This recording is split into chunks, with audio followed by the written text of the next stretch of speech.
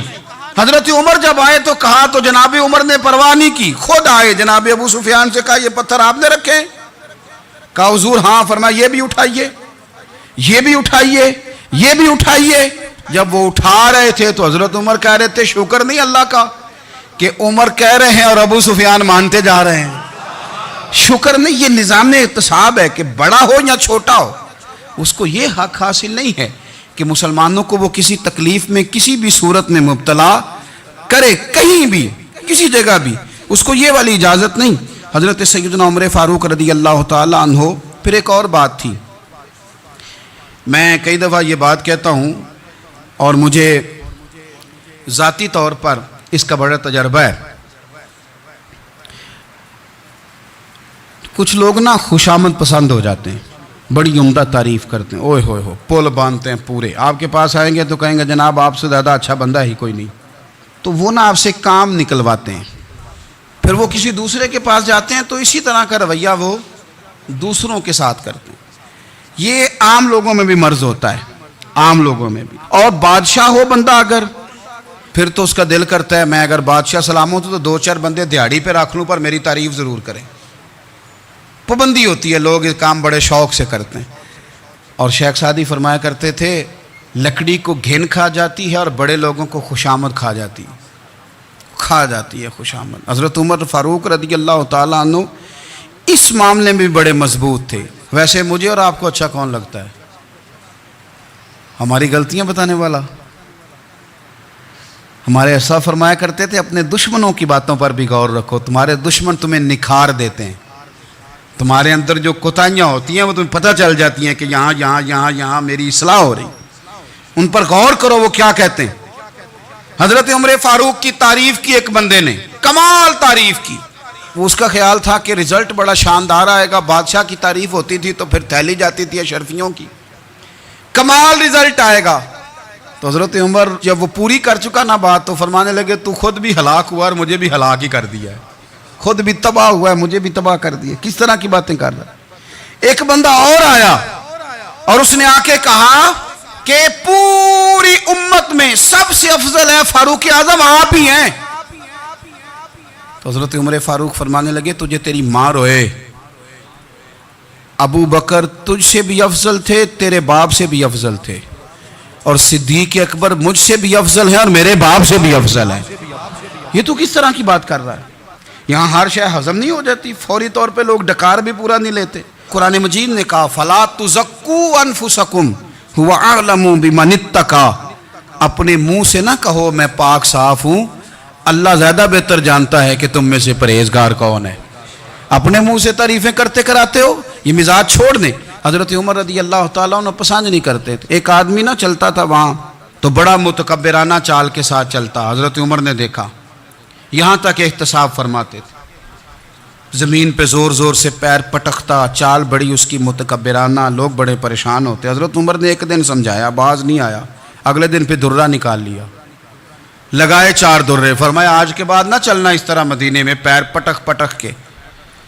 اس وقت تو اسے غصہ لگا، لیکن کچھ دیر کے بعد نا جب غصہ اترا تو حضرت عمر کے پاس آیا، کہنے لگا حضور اللہ آپ کا بھلا کرے، آپ نے درے نہیں مارے، آپ نے تو شیطان بھگا دیا جو میرے ساتھ چمٹا ہوا تھا. چمٹا ہوا شیطان آپ نے مجھ سے بھگا دیا ہے. یاد رکھیں مسند امام احمد بن حنبل میں حدیث ہے، اللہ کے پیارے رسول صلی اللہ علیہ وسلم فرماتے ہیں جو دنیا میں متکبرانہ چال کے ساتھ چلتا ہے نا، قیامت کے دن وہ اللہ سے اس حال میں ملے گا کہ رب اس سے ناراض ہوگا.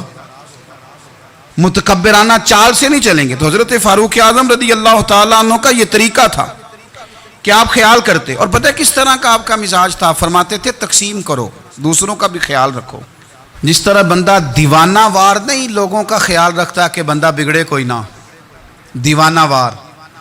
کچھ لوگ تبلیغ کرتے ہیں رسمی، اور کچھ لوگ ایسے ہوتے ہیں جو لوگوں کی اصلاح میں دیوانے ہو جاتے ہیں. ان کی خواہش ہوتی ہے یہاں بھی بندہ ٹھیک ہو جائے، یہاں بھی بندہ ٹھیک ہو جائے، یہاں بھی بندہ ٹھیک ہو. کچھ لوگ کڑی نگرانی کرتے ہیں کہ انسان بگڑنے نہ پائے. حضرت عمر فاروق رضی اللہ تعالیٰ عنہ نا گوشت والی دکان کے پیچھے جا کے بیٹھ گئے کئی دنوں تک. وہ کہنے لگا حضور یہاں کیا ہے؟ فرمایا تو اپنا کام کرنا. گوشت والی دکان پہ بیٹھے، کام کر اپنا. نگرانی کرنے لگے حضرت عمر. پھر آپ نے نا وہ بندے پکڑ لیے. کون؟ جو 2 دن مسلسل گوشت خریدنے آئے، پکڑ کے کھڑا کر لیا. فرمایا تو کل بھی گوشت لینے آیا تھا؟ حضور ہاں. فرمایا آج پھر کھائے گا؟ حضور جی. تو آپ فرمانے لگے کیا تیرے محلے سے غربت ختم ہو گئی ہے؟ تیرے رشتہ دار سارے پیٹ بھر کے کھاتے ہیں، تو 2 دن گوشت لینے آتا ہے؟ فرمایا آج کے بعد مسلسل گوشت لینے آیا تو درے سے ماروں گا، خبردار یہ کام نہ کرنا. یہاں تک نظام احتساب کا جب خیال رکھا جائے پھر حالات بگڑا نہیں کرتے، پھر وہ قابو میں رہا کرتے ہیں. حضرت عمر فاروق رضی اللہ تعالیٰ عنہ اس ترتیب کے ساتھ اصلاح کرتے، اس ترتیب کے ساتھ. سیدنا فاروق اعظم رضی اللہ تعالیٰ عنہ کی ایک بات آخر میں عرض کرنی ہے، وہ میں بھی اپنے اوپر لاگو کروں، آپ بھی غور کریں. حضرت